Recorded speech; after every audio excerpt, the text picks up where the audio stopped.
Olá pessoal, tudo bem?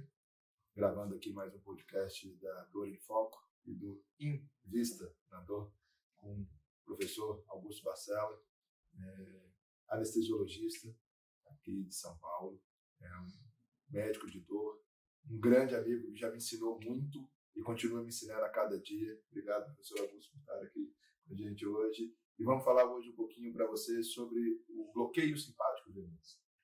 Isso aí. Bem, primeiramente, muito obrigado, Lu. Sempre é um prazer estar com você, cada encontro que a gente faz ainda aqui. A distância física, né, desse território gigante que é o Brasil nos impeça de estar mais presente, sempre é um prazer enorme. Até as redes sociais nos aproximam, a tecnologia nos aproxima, então a gente tem uma oportunidade de estar presente junto, é sempre mais prazeroso ainda.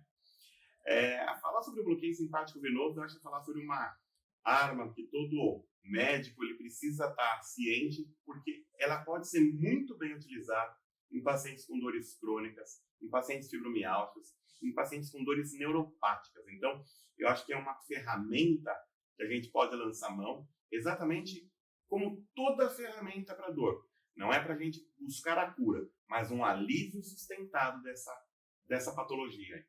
Antes para a gente falar para os nossos pacientes, o que é o bloqueio simpático? O que é essa terapia venosa? Porque, infelizmente, teve, pela mídia, algumas clínicas que estavam utilizando terapias venosas Sim. não baseadas na medicina, que é diferente do bloqueio simpático venoso. Exato. Que a gente utiliza para o tratamento de dor crônica, que é validado, que temos trabalhos punjantes de muitos anos, que isso ajuda a melhorar essa gama de dores, né, crônicas e neuropáticas. Exatamente. O bloqueio simpático venoso, então ele vem sim numa infusão venosa de medicamentos para alívio da dor. As principais medicações são a lidocaína, em primeiro lugar, e em segundo lugar a cetamina, que é um anestésico, ambos são anestésicos, a lidocaína popularmente conhecida como anestésico local, né? E a cetamina como um anestésico dissociativo. E a cetamina ganhou, são drogas bastante antigas, né? Já consolidadas no uso da medicina, mas elas ganharam, a cetamina ganhou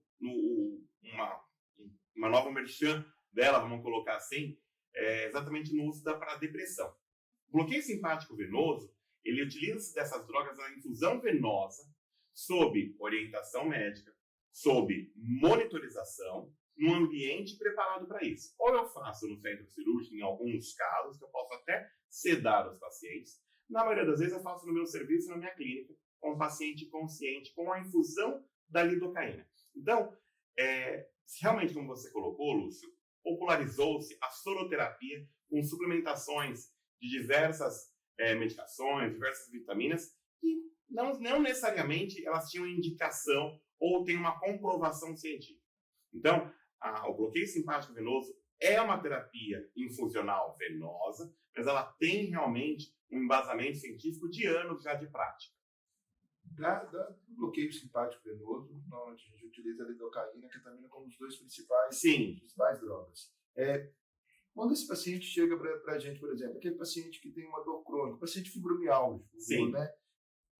Essa terapia infusional, ele ajuda na melhora da dor e a melhora da dor ela vem logo depois da infusão ou se demora assim um pouco? Porque tem muito aquele que fala assim, não, doutor, olha, eu fiz um bloqueio simpático venoso, mas ele não melhorou a dor igual quando eu vou no pronto-socorro e tomo lá no inflamatório, relaxante muscular, corticoide e tal. E a gente explica para o paciente, fala, olha, na verdade não é para exatamente estar tratando desse jeito na dor igual quando você vai no pronto-socorro, né? Sim. Então, o bloqueio simpático venoso, eles são sessões que a gente faz. O protocolo nosso da clínica, né, Clínica Tidora, eu atuo na região de São Bernardo do Campo, é realizar uma sessão, né, um bloqueio simpático venoso semanal.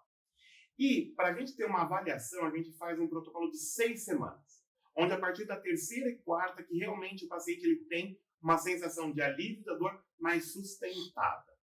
Então, muitas vezes não é na primeira sessão realmente que eu vou ter uma significância da redução da dor. E o que a gente coloca para esse paciente é o que ele vai ganhar com isso? Uma dessensibilização, uma potencialização nesse alívio de dor. Mas eu não vou conseguir muitas vezes zerar esse paciente. Então, um paciente fibromialgico que chega na clínica num quadro de agudização de dor generalizada, eu posso lançar mão desse bloqueio simpático venoso? Posso. Recentemente, até com as vacinas sendo lançadas para herpes zoster, casos de maiores sendo divulgados na mídia para herpes zoster, que é um caso de neuralgia pós-herpética, então eu posso lançar mão do bloqueio simpático venoso? Posso lançar mão desse bloqueio simpático venoso. Mas não necessariamente e nem como terapia única a gente está utilizando ele. Uma das maiores indicações do bloqueio simpático venoso seria na depressão e no tratamento de dor. Sim. E quando pegamos, no Brasil a gente tem 40 milhões de pessoas com dor crônica. Sim. O que seria a dor crônica? É uma dor que passa a partir de 3 meses, que foi uma dor aguda mal tratada, ela se cronificou. Exato. E aí ela para de ser um sinal, um sintoma e vira uma doença. Perfeito. E na qual você tem essa hipersensibilização. Na hora que a gente fala sobre hipersensibilização do paciente, a gente acaba falando que, para ele, a sensação de dor dele é maior do que de uma outra pessoa. Então eu brinco assim, que a nossa dor é igual uma onda. Tem dia que tem mais, tem dia que tem menos, às vezes ela vem anti-tsunami, e aí às vezes o fio do cabelo dói, o sobrancelha dói, para a mulher o sutiã fica infernizado, porque está incomodando. Eu falo, doutor, meu cabelo dói. Só que para nós que trabalhamos com dor, a gente sabe que ela está sentindo a dor como um todo. E a verdade do bloqueio simpático venoso, que são essas terapias que elas são a longo prazo. Exato. Então eu falo muito assim, vamos alinhar a expectativa, porque você não vai melhorar na primeira semana, você não vai melhorar na segunda semana, e aí na terceira você já começa um pouquinho melhor, e aí podemos estar fazendo essas infusões. Qual foi o prazo máximo que tem na literatura, ou que o senhor já utilizou, para poder fazer esse bloqueio simpático venoso? Porque tem pacientes que ele já vem já de dores há 30 anos. A gente tem que falar com o paciente, olha, você tem 30 anos que seu corpo acha que você ter dor é o seu normal. Não vai ser com 2 semanas que a gente utilizar uma terapia venosa que isso vai te desensibilizar e melhorar a sua dor. A gente vai precisar disso mais tempo, né?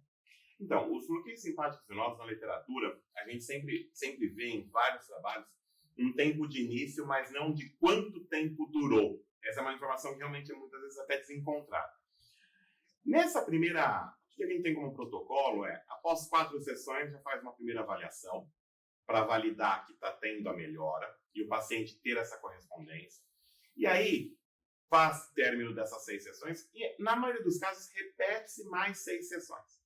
A lidocaína é uma medicação que ela tem pouca reação, evento adverso, reação alérgica. Então, é bastante seguro realizar. Em alguns casos, com alguns pacientes com arritmia, eu peço uma avaliação cardiológica. Mas há muito pouca contraindicação mediante esses pacientes. Perfeito. Então, vamos colocar ali 12 semanas de terapia. Esse paciente está tendo melhora.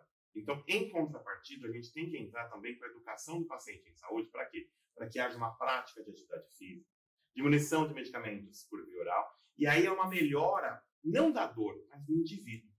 Costumo sempre colocar que quem trata a dor não é para tratar a dor, é para tratar a pessoa. Então, a gente precisa melhorar essa pessoa. Quais são os gatilhos emocionais que estão levando a essa crise de dor? Tratar nessa parte psicológica também. Manter-se em movimento, fisioterapia, prática de alguma atividade física que faça sentido para ela. Com esse trabalho, o paciente vindo com a melhora contínua dessa dor, a gente começa a espaçar. E aí, ao invés de semanal, passa a ser quinzenal. E às vezes até uma vez por mês, aí para já fazer totalmente esse desmame. Então, na maioria dos casos, com 12 sessões, o paciente já tem uma redução muito bacana, realmente, que é satisfação para ele, que ele vê uma significativa melhora, e aí a gente já começa já a um desmame disso daí. Então, mediante uma outra prática integrativa, mediante práticas também de fisioterapia, atividade física, isso daí vem casado para ter essa melhora realmente, que o paciente fala, doutor, eu melhorei dessa dor. Professor Augusto, eu vejo muito do paciente ele fazer essa comparação das medicações que às vezes ele toma no pronto-socorro com a medicação do bloqueio simpático venoso que ele vai estar tomando na clínica, naquela melhora imediata da dor, em comparação com o que ele tomou no pronto-socorro. Mas uma grande explicação que eu falo com ele é que, na verdade, o bloqueio simpático ele faz parte desse tratamento nosso multimodal para que ele diminua essa sensibilização central, ele vai desensibilizar e que os picos de dor dele se tornem cada vez menores e cada vez mais espaçados, não é isso? O que é interessante colocar aí, né, Lúcio? Então, assim, as medicações infundidas no pronto-socorro, elas são de classes totalmente diferentes da que a gente utiliza no bloqueio simpático venoso. Isso é um ponto, né, crucial. Segundo ponto, logicamente, o tempo de alívio ele é mais rápido no pronto-socorro, porque eu estou fazendo medicação intravenosa, que tem não vai ter nem absorção, ela já vai direto no sítio efetor, farmacologicamente falando. Então, a ação dela de aliviar mais rápido será melhor. Mas é a mesma medicação, a mesma molécula da medicação sendo administrada por boca. Então, eu tenho que ter uma continuidade de tratamento. E isso não dá para ser realizado no pronto-socorro. Tal qual não há capacidade técnica de se realizar as medicações do bloqueio simpático venoso também no pronto-socorro. Então, a lidocaína, tal qual a cetamina, ela vem para bloquear um receptor de dor chamado NMDA. Legal. O que acontece com isso daí? Quando a gente tem esse bloqueio NMDA, após a infusão, ele pode durar até 72 horas depois do bloqueio, e à medida que a gente vai administrando continuamente, essas durações elas são maiores. E há uma dessensibilização central também, como você colocou. Esse é o principal objetivo do tratamento, realizar essa dessensibilização central. Em contrapartida, em conjunto com medicações via oral, como a gente colocou, práticas integrativas, fisioterapia, atividade física, psicologia, terapia cognitiva comportamental, tudo isso somado vai buscando a melhora desse paciente para ele entender que eu vejo também uma grande dificuldade, como você colocou, que a dor crônica seja uma doença. Hoje eu tenho feito uma analogia com os pacientes na clínica, conhece alguém com diabetes? A maioria das pessoas conhece, é mais palpável. Quando a pessoa fala de diabetes, então ela logo pensa, vai ter que tomar remédio, ou tem que tomar insulina, ou um hipoglicemiante, ela vai ter que fazer atividade física, vai ter que fazer dieta. E eu pergunto sempre, tem cura? E muitas vezes as pessoas falam, não. Então, onde eu falei diabetes, você coloca dor crônica. E entenda que isso é um diagnóstico, é uma doença. Então eu não vou te prometer a cura, mas eu vou prometer um controle, um tratamento para a gente realizar. Então, quando há esse alinhamento da expectativa, daquilo que o paciente quer, daquilo que eu vou entregar, a gente já começa a ter um processo terapêutico aí. Porque muitas das vezes, né, o paciente vem falando, doutor, eu tomei tal remédio e não resolveu, e não resolveu, e não resolveu, e não resolveu. Mas afinal era, qual era a expectativa de resolução sua? Eu queria que ele tirasse minha dor. Ele não tirou a dor. Mas será que ele aliviou? Não, ele só alivia. E quando eu paro de tomar, volta a dor. Logicamente, volta a dor. Porque nenhum fator causal, que hoje na dor crônica, muitas vezes a gente nem sabe mais qual é o fator causal, né? Porque as dores são mistas, nociplásticas, neuropáticas, enfim. Então, esse entendimento do paciente ele é fundamental. E ali a gente já começa um processo terapêutico para a melhora dele. Eu dou o mesmo exemplo da pressão alta da diabetes, que Exato. você pode controlar, mas você não vai curar. Mas você vai ganhar qualidade de vida. Faço a mesma analogia para que ele consiga entender que eu consigo ter uma qualidade de vida. E quando esse paciente chega, eu sempre falo para ele, olha, o bloqueio simpático venoso, juntamente com essas terapias adjuvantes todas que nós fazemos, eles vêm para poder fazer com que você mude a perspectiva que você está hoje para o seu futuro. E a mudança de perspectiva sempre tem que partir de dentro para fora e não de fora para dentro. Então você tem que falar assim, eu quero mudar. Então, para eu poder não ser obeso, para eu poder ter meu controle da diabetes, eu não posso comer aquele brigadeiro. E eu vou ter que tomar meu remédio no horário correto. Eu vou ter que fazer meu exercício físico. E na hora que ele entende isso, ele fala assim, agora nós estamos juntos. E eu falo, uma outra coisa que eu falo muito também para o paciente, eu falo assim, principalmente lá na clínica, a gente faz um screening, a gente já fez durante um tempo um screening de quantos colegas médicos ele já teria ido antes de chegar até o nosso serviço lá da Rede CAD. Ele já tem, a média nossa era de 14 colegas médicos antes. E são 14, na maioria das vezes, frustrações. Exatamente. Que a gente vai ter que lidar. Eu falo para ela, mas vamos fazer o seguinte, vamos pensar que o tratamento nosso é igual um relacionamento.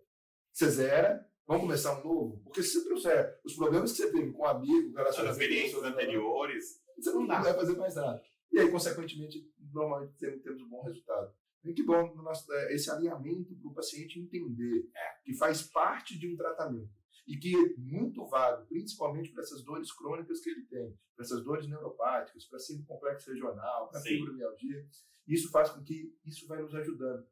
Nos nossos dados, depois que a gente começou a utilizar, a gente também faz protocolo de 5 em 5, faz no mínimo 10 aplicações para começar a entender se ele vai melhorar. Tem paciente que está fazendo comigo há mais de ano, começou uma vez por semana, depois de 15 em 15 dias, e aí ele vai dando uma passadinha. Vai dando espaçada. Até o meu número de bloqueios, radiofrequências e cirurgias caiu muito com o bloqueio simpático venoso sendo adjuvante, porque ele nos ajuda demais a ter essa sensibilização.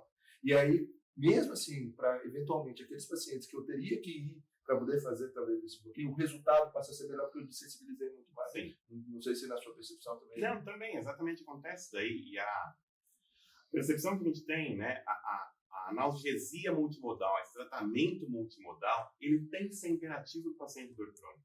Então, essa tua colocação que você fez, esse screening que você fez de quantos pacientes, quantos médicos eles passaram, é um dado de literatura, realmente. É um mínimo de 7 médicos que aconteceu e que houve uma frustração. Então, não é só um medicamento, não é só uma ação que vai tratar esse paciente de dor crônica. Essa conscientização, ela é fundamental. Tal qual, então, no bloqueio simpático venoso, não é com uma sessão que ele vai ter a melhora ali já instantânea. Eu preciso fazer com que ele entenda. Então, muitas vezes, eu diminuo as expectativas dele e eu mostro a ele, eu sei que eu estou te frustrando. Que o paciente, e o brasileiro, talvez, ele tenha esse estereótipo de querer o imediatismo. Não só o paciente de dor crônica, mas né, a maioria das pessoas, ainda mais na sociedade atual, né, ela quer imediato, ela quer a solução do problema fácil, rápido. E exatamente no que você coloca, é uma mudança, que está essa palavra em moda, né, do mindset do paciente para a dor. Ele precisa mudar a mentalidade dele. E essa mudança de dentro para fora é que vai ser mais sustentada ao longo prazo. E ela é realmente totalmente eficaz. Então eu falo para esse paciente, confia em mim, eu sei o que eu estou falando, me dá essa chance. Me dá essa chance de confiar no tratamento. Então, a melhora da qualidade de vida que a gente tem, ela é sustentada, ela tem um percentil extremamente bom. Quando que a gente não tem isso aí? Quando o paciente não acredita, quando ele não participa ativamente desse processo, desse tratamento. Eu falo muito assim, olha, eu vou te ajudar te dando o caminho para poder seguir. O caminho é seu. Mas é você que vai ter que subir na montanha, você que vai ter que passar pelo corguinho, você que vai ter que... Eu não consigo fazer isso para você. Exatamente. Então, eu guio o trajeto. O trajeto é assim. Exatamente. Obrigado, doutor Augusto. Obrigado por você ter elucidado os nossos pacientes, nossos colegas médicos. Eu vejo que essas clínicas infusionais e dentro da nossa rede, todas as unidades já tem, isso veio para ficar porque ajuda muito no tratamento dos nossos pacientes do crônico. Obrigado. Perfeito. Parabéns por sempre na vanguarda de tratamento, inovação e empreendedorismo. Parabéns, Lúcio. Um abraço. Obrigado. Valeu.